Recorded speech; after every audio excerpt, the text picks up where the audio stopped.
Tapi pelik kan? Sebelum ni RON 95 warga asing tak boleh guna. Tapi sekarang dah boleh guna pula Memang tak dapat dinafikan masih ramai lagi warga negara Malaysia yang tidak faham bagaimana pelaksanaan subsidi bersasar RON 95 kepada rakyat. Dahulu, memang warga asing dilarang sama sekali untuk membeli petrol RON 95. Kerana apa? Kerana ada subsidi.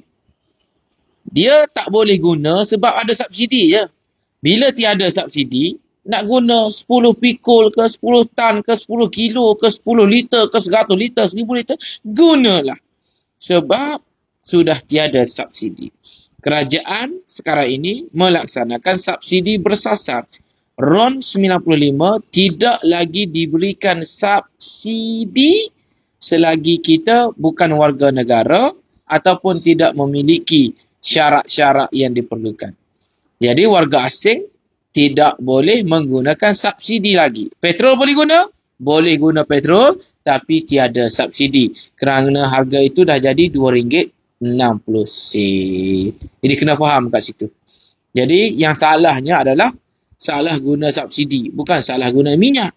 Bila minyak tak ada subsidi, gunalah kak. Akak nak telan ke? Nak masuk dalam akuarium ke? Nak buat kek ke? Nak buat agar-agar ke? Gunalah kak.